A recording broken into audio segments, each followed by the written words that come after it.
Tomorrow morning at 8:30 Eastern, former special counsel Robert Mueller will appear before the House Judiciary and Intelligence Committees, and the Department of Justice is telling Mueller to keep his promise and stick to the report.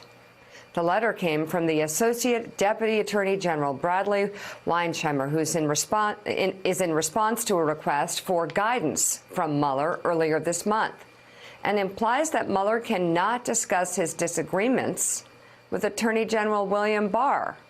Quote, any testimony must remain within the boundaries of your public report because matters within the scope of your investigation were covered by executive privilege, including discussion about investigative steps or decisions made during your investigation, not otherwise described in the public version of your report. The letter adds, it is the department's long-standing policy not to discuss the conduct of uncharged third parties. A spokesman for Mueller, Jim Popkins, said on Monday that Mueller will have a brief opening statement and will then offer the entire report of the special counsel investigation as his full statement for the hearing record.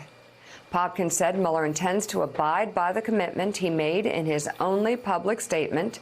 Any testimony from this office would not go beyond our report. Well, you know, Mike Barnicle, it's outrageous that Robert Mueller can't talk about the concerns that he might have with Barr, especially when Barr made misstatements about the nature of his report. They had conversations about those disagreements. And it really, this entire situation is going to be fodder for constitutional lawyers and constitutional law professors for years to come, because you have a president who, it was suggested in this report, could have been charged on 10 separate occasions for obstruction of justice. But Mueller said he couldn't do that because the Justice Department told him he couldn't do that. Now the Justice Department is saying you can't talk about the President of the United States obstructing justice or what charges you would have brought because we told you that you couldn't charge him. It's circular logic. And again, everything the Justice Department's doing now is to protect Donald Trump politically. It has nothing to do with what's the law or what's right. Yeah, you know, Joe, even with the Justice Department guidelines that were issued last night in response to Bob Mueller's request for guidelines, I think a lot of Democrats are going to be disappointed tomorrow in Bob Mueller's testimony. And I think a lot of Republicans on the Judiciary Committee, when they begin to probe him on the roots of the Russia investigation, are going to get some real pushback from the former director of the FBI.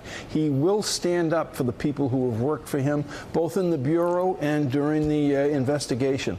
And, you know, listen, let's face it, the bottom line is there are only three questions I think that most Americans want the answers to. Was there obstruction? Was there collusion? And, you know, would Donald Trump have been indicted had he not been president of the United States? I mean, those are three pretty simple questions, but I don't think you'll get the answers to those tomorrow, sadly. Let's bring in national political reporter for NBC News, Carol Lee, with new reporting on the lingering questions about the report that Mueller is likely to face. Specifically, why Donald Trump Jr. was the only American attendee of the infamous Trump Tower meeting in July of 2016, not questioned by investigators. That is a really good question, Carol.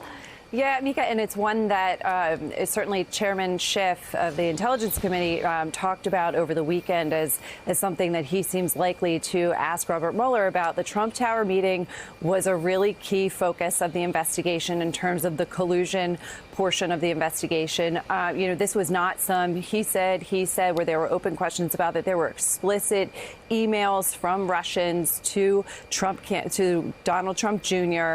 Making an offer for information and explicit acceptance of that offer, interest in that offer. And then there was this meeting.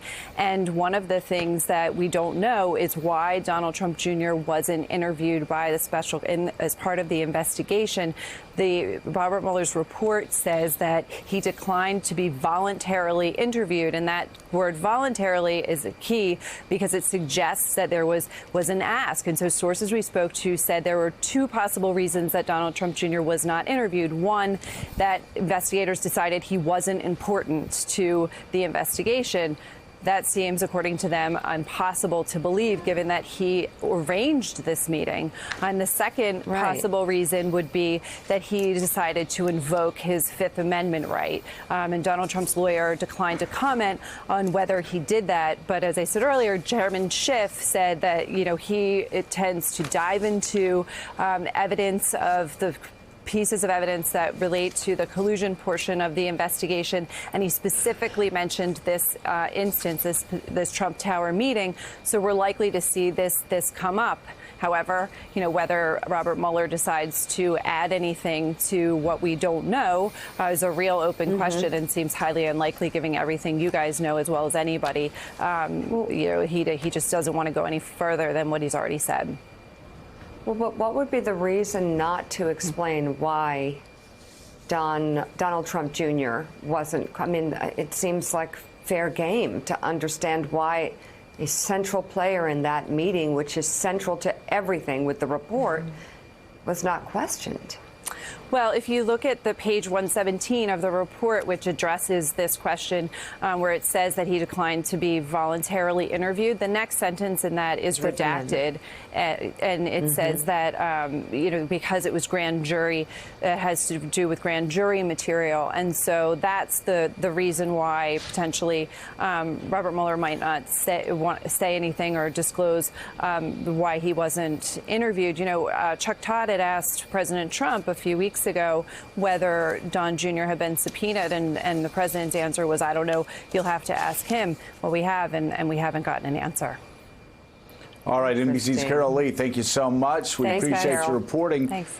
There's Steve Ratner, it's frustrating. There's a recurring theme here about all these investigations going on and everybody pulling back before giving Americans the answers that they need, despite the fact that Americans have paid millions and millions of dollars for these investigations.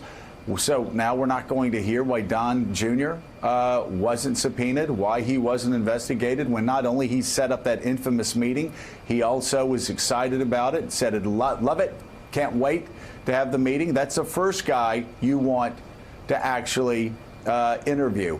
The question that needs to be answered is, why didn't he subpoena Donald Trump? The United States Supreme Court most likely would have upheld that subpoena and made Donald Trump sit down and be interviewed by Robert Mueller. If you were doing an obstruction of justice case, investigation, and you have 10 instances where you believe that justice was obstructed, you need that answer. We could ask the same thing as the Southern District of New York. It is believed by most legal scholars, or many legal scholars, that Donald Trump's payoff to Stormy Daniels was illegal. It violated the FEC. Well, the Southern District of New York drops those charges, doesn't explain why. Was it, again, because the Justice Department is protecting Donald Trump for so long as he's president of the United States? And if that's the case, so you're saying somebody can break the law to get elected president of the United States, and then you can't charge them with that crime because they're president of the United States? Talk about circular logic and just a complete obliteration of our belief that no man is above the law. So what do we expect from Mueller tomorrow? It also doesn't really fit entirely into historic parallels. For those of us of a certain age who can remember back to Leon Jaworski and Watergate, he named Nixon as an unindicted co-conspirator. He went that far. He didn't try to actually indict him for the reasons we all know, but at least it was there on the record.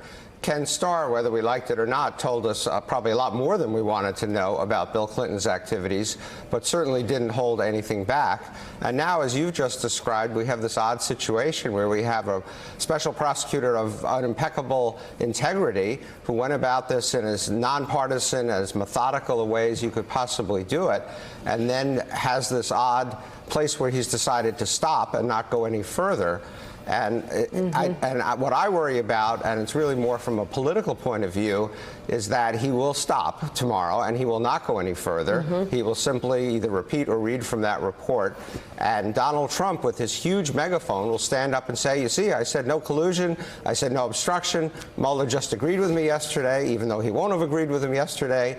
And we're going to be in that kind of a situation. So I think the Democrats are playing a slightly high-risk game here as to whether this actually helps them or hurts them in trying to make it clear that Donald Trump broke a lot of laws. The questions are going to be really important.